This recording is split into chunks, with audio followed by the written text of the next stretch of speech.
साथियों नमस्कार, स्वागत है आपका। साथियों आज के प्रैक्टिस सेट में हिंदी गद्य की कुछ लघु विधाओं जैसे रेखाचित्र, साक्षात्कार, डायरी, पत्र साहित्य, रेडियो रूपक आदि से संबंधित 25 महत्वपूर्ण प्रश्नों पर चर्चा होगी। यह सभी प्रश्न विभिन्न प्रतियोगी परीक्षाओं में पूछे गए प्रश्न हैं।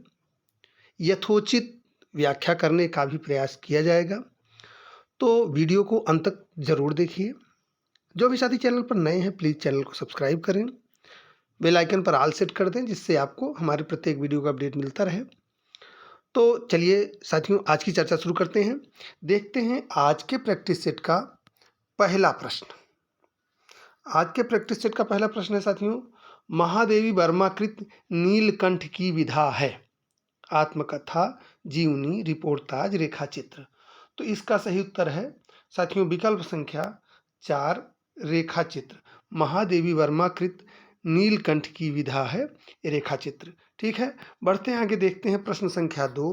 प्रश्न संख्या 2 कह रहा है 10 तस्वीरें किस विधा की रचना है। 10 तस्वीरें किस विधा की रचना है, आत्मकथा, जीवनी, रिपोर्टाज, रेखाचित्र। तो इसमें सही उत्तर क्या है? इसमें सही उत्तर साथियों विकल्प संख्या 4 रेखाचित्र। 10 तस्वीरें रेखाचित्र विधा की रचना है। इसके लेखक जगदीश चंद्र माथुर हैं। 10 तस्वीरें रेखाचित्र का प्रकाशन साथियों 1963 ईस्वी में हुआ था। ठीक है, बढ़ते हैं आगे, देखते हैं अगला प्रश्न। प्रश्न संख्या 3, दीप जले शंख बजे के रचनाकार हैं। दीप जले शंख बजे के रचनाकार कौन हैं? विष्णु प्रभाकर, रघुवीर सहाय, कन्हैयालाल मिश्र प्रभाकर, भुवनेश्वर। सही उत्तर है विकल्प संख्या 3 कन्हैयालाल मिश्र प्रभाकर। दीप जले शंख बजे के रचनाकार कन्हैयालाल मिश्र प्रभाकर हैं।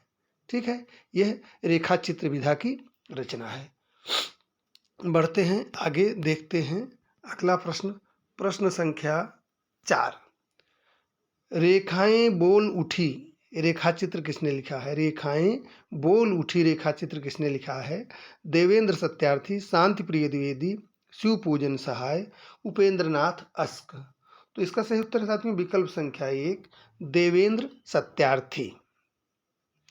रेखाएं बोल उठी रेखाचित्र के लेखक देवेंद्र सत्यार्थी हैं। इसका प्रकाशन 1949 ईस्वी में हुआ था। ठीक है, बढ़ते हैं आगे, देखते हैं अगला प्रश्न। प्रश्न संख्या 5, बाजे पायलिया के घुंघरू। बाजे पायलिया के घुंघरू इस पुस्तक के लेखक कौन हैं? कन्हैयालाल मिश्र प्रभाकर, कन्हैयालाल ओझा, कन्हैयालाल माणिकलाल मुंशी, सोहनलाल द्विवेदी। तो इसका सही उत्तर है साथियों विकल्प संख्या 1 कन्हैयालाल मिश्र प्रभाकर। ठीक है, बढ़ते हैं आगे, देखते हैं प्रश्न संख्या 6। प्रश्न संख्या 6 कह रहा है, देखिए अच्छा प्रश्न है, निम्नलिखित में रेखाचित्र का तत्व नहीं है। निम्नलिखित में रेखाचित्र का तत्व नहीं है। वर्ण विषय, चरित्रोद्घाटन, अभिनेयता, उद्देश्य। तो इसका सही उत्तर है साथियों विकल्प संख्या 3 अभिनेयता। रेखाचित्र का तत्व अभिनेयता नहीं है, बाकी तीनों वर्ण विषय, चरित्रोद्घाटन, उद्देश्य ये रेखाचित्र के प्रमुख तत्व हैं। ठीक है, बढ़ते आगे हैं, देखते हैं प्रश्न संख्या 7।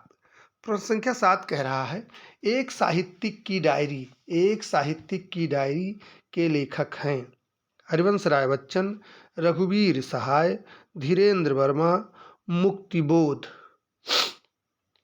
एक साहित्यिक की डायरी के लेखक कौन हैं?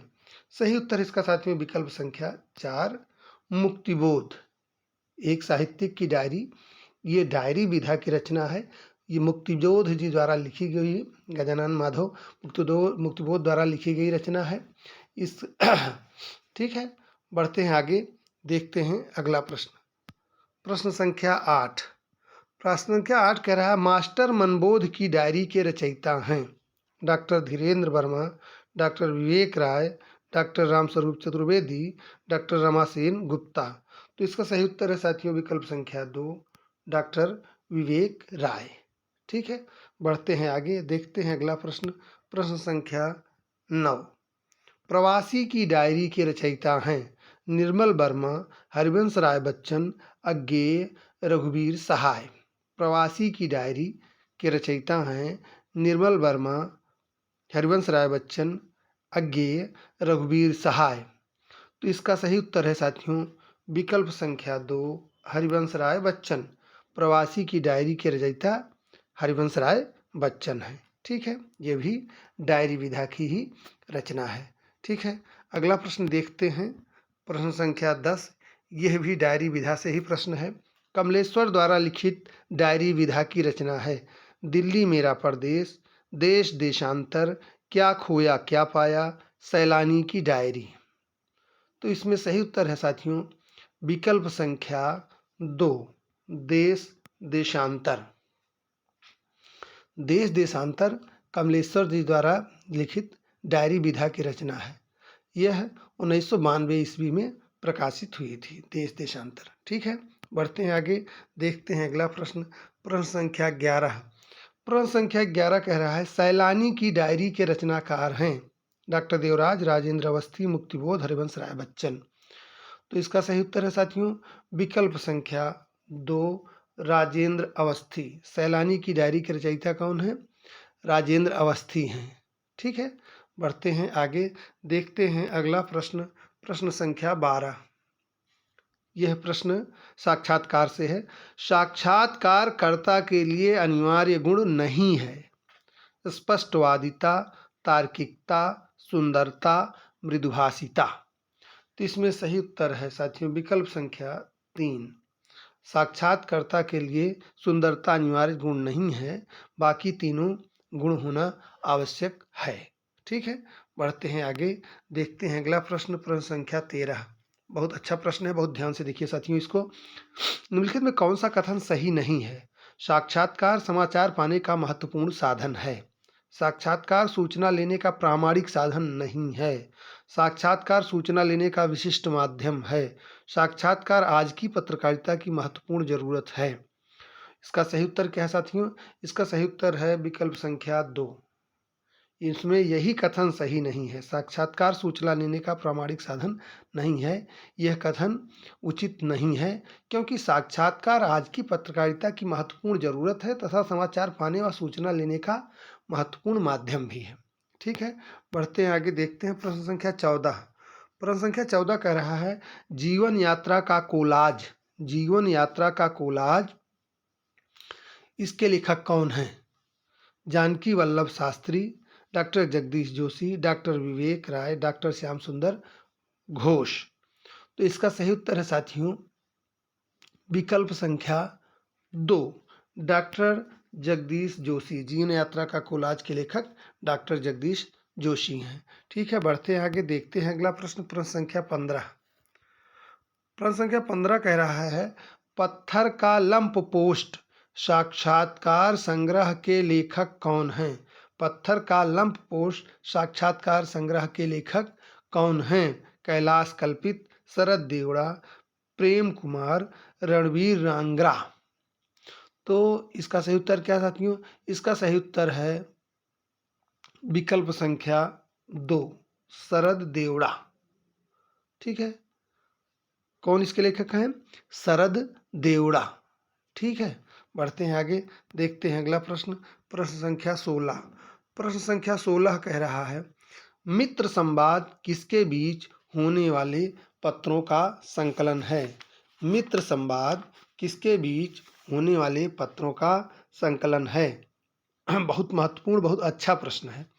रामविलास शर्मा निराला, रामविलास शर्मा नागार्जुन, रामविलास शर्मा नामवर सिंह, रामविलास शर्मा केदारनाथ अग्रवाल।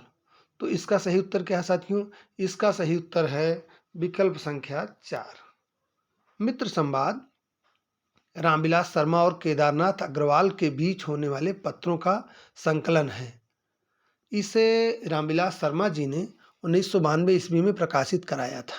ठीक है, इनका एक और जो है पत्र विधा की रचना है आपस की बातें, 1996 ईस्वी में जो प्रकाशित हुई थी। ठीक है, बढ़ते हैं आगे, देखते हैं अगला प्रश्न, प्रश्न संख्या 17।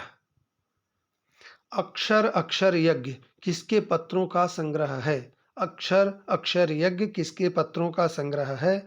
धर्मवीर भारती, फणीश्वर नाथ रेणु, देवी शंकर अवस्थी, गोविंद मिश्र। तो इसका सही उत्तर क्या है साथियों? इसका सही उत्तर है विकल्प संख्या 1, धर्मवीर भारती। अक्षर अक्षर यज्ञ धर्मवीर भारती के पत्रों का संग्रह है। ठीक है, बढ़ते हैं आगे, देखते हैं अगला प्रश्न। प्रश्न संख्या 18। प्रश्न संख्या 18 कह रहा है, श्रृंखला की कड़ियाँ की मुख्य वस्तु है। श्रृंखला की कड़ियाँ की मुख्य वस्तु है। क्या है? स्वाधीनता आंदोलन, दलित विमर्श, आदिवासी विमर्श, स्त्री विमर्श। बहुत ध्यान से देखिए, स्वाधीनता आंदोलन, दलित विमर्श, आदिवासी विमर्श और स्त्री विमर्श। तो इसका सही उत्तर है साथियों विकल्प संख्या 4, स्त्री विमर्श। श्रृंखला की कड़ियाँ की मुख्य कथा वस्तु स्त्री विमर्श है। श्रृंखला की कड़ियाँ की लेखिका महादेवी वर्मा हैं। इसमें तत्कालीन भारतीय समाज में स्त्रियों की स्थिति एवं उनकी दशा तथा संघर्षों का चित्रण किया गया है। ठीक है, बढ़ते हैं आगे, देखते हैं प्रश्न संख्या 19। प्रश्न संख्या 19 कह रहा है, नारी विमर्श पर लिखने वाली पहली लेखिका हैं। महादेवी वर्मा, बंग महिला शिवानी, सुभद्रा कुमारी चौहान। साथियों यह प्रश्न यूपी टीजीटी परीक्षा 2009 में पूछा गया प्रश्न था। इस पर बहुत चर्चा हुई थी इस पर हम लोगों से। तो यह बहुत ही अच्छा प्रश्न है। इसमें देखिए 4 विकल्प हैं, महादेवी वर्मा, बंग महिला शिवानी और सुभद्रा कुमारी चौहान। ठीक है, तो इसमें सही उत्तर साथियों विकल्प संख्या 1, महादेवी वर्मा। नारी विमर्श पर लिखने वाली पहली लेखिका कौन सी हैं? महादेवी वर्मा है। ठीक है, बढ़ते हैं आगे, देखते हैं अगला प्रश्न। प्रश्न संख्या 20। वह सफर था कि मुकाम था कृति की लेखिका हैं। वह सफर था कि मुकाम था इस कृति के लेखिका कौन है? मैत्रेयी पुष्पा, मृदुला गर्ग, उषा प्रियंवदा, प्रभा खेतान। सही उत्तर है विकल्प संख्या 1, मैत्रेयी पुष्पा। वह सफर था कि मुकाम था इस कृति की लेखिका मैत्रेयी पुष्पा है। ठीक है, बढ़ते हैं आगे, देखते हैं अगला प्रश्न। प्रश्न संख्या 21। प्रश्न संख्या 21 कह रहा है, स्त्री विमर्श की निम्नलिखित कृतियों में एक उपन्यास है। पिछले पन्ने की औरतें सरत सिंह, जीना है तो लड़ना होगा वृंदा करात, औरत के लिए औरत नासिरा शर्मा, खुली खिड़कियां मैत्रेयी पुष्पा।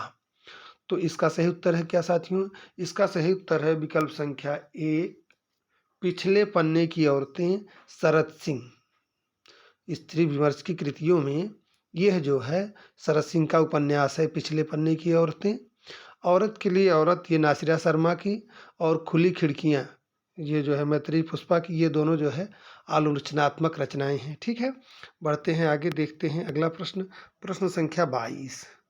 प्रश्न संख्या 22 कह रहा है, निम्नलिखित में किस लेखिका की गणना घोषित नारीवादी लेखिका के रूप में की जाती है? बहुत अच्छा प्रश्न है। निम्नलिखित में किस लेखिका की गणना घोषित नारीवादी लेखिका के रूप में की जाती है? मन्नू भंडारी, प्रभा खेतान, मृदुला गर्ग, कृष्णा सोबती। तो इसमें सही उत्तर है क्या साथियों? इसमें सही उत्तर है विकल्प संख्या 2, प्रभा खेतान। ठीक है, बढ़ते हैं आगे, देखते हैं अगला प्रश्न। प्रश्न संख्या 23। अभी असिस्टेंट प्रोफेसर परीक्षा 2021 में पूछा गया प्रश्न है ये। प्रश्न संख्या 23 आपका, जाति का विनाश पुस्तक के लेखक कौन है? जाति का विनाश पुस्तक के लेखक कौन है? सुरेंद्र अज्ञात, चंद्रिका प्रसाद जिज्ञासु, कमल भारती, डॉक्टर भीमराव अंबेडकर। ठीक है, तो इसमें सही उत्तर क्या है साथियों? इसमें सही उत्तर विकल्प संख्या 4, जाति का विनाश पुस्तक के लेखक डॉक्टर भीमराव अंबेडकर हैं।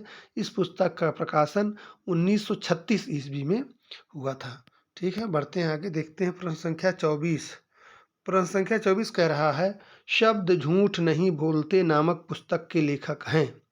शब्द झूठ नहीं बोलते नामक पुस्तक के लेखक हैं मोहनदास नैमिषराय, ओम प्रकाश वाल्मीकि, सूरजपाल चौहान, कौशल्या बैसंती।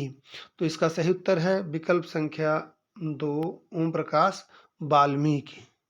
ठीक है, ओम प्रकाश वाल्मीकि द्वारा लिखी गई पुस्तक है शब्द झूठ नहीं बोलते हैं। इनकी अन्य महत्वपूर्ण कृतियां हैं बस बहुत हो चुका, अब और नहीं, सदियों का संताप, सलाम, घुसपैठिए, छतरी, दलित साहित्य का सौंदर्य शास्त्र, दो चेहरे, उसे वीर चक्र मिला था, और जो सबसे चर्चित इनकी पुस्तक है, इनकी आत्मकथा जूठन। ठीक है, बढ़ते हैं आगे, देखते हैं आज के प्रैक्टिस सेट का अंतिम प्रश्न। आज के प्रैक्टिस सेट का अंतिम प्रश्न है साथियों, हिंदी का पहला रेडियो नाटक किसे माना जाता है? सीमा रेखा, राधा कृष्ण, सेठ बाकेलाल, युग संधि। तो इसका सही उत्तर है साथियों विकल्प संख्या 2, राधा कृष्ण। हिंदी का पहला रेडियो नाटक राधा कृष्ण को माना जाता है। इस नाटक के लेखक कौन थे? आचार्य चतुरसेन शास्त्री। कौन थे इसके लेखक? आचार्य चतुरसेन शास्त्री। ठीक है साथियों, तो साथियों आज के प्रैक्टिस सेट का 25 प्रश्न आपने देख लिया। थोड़ा सा मेरी आवाज़ में आज स्पष्टता नहीं है जुकाम होने के कारण। उम्मीद करता हूँ कि आप लोगों का असुविधा नहीं होगी, यह संकलन असुविधा नहीं हुई होगी।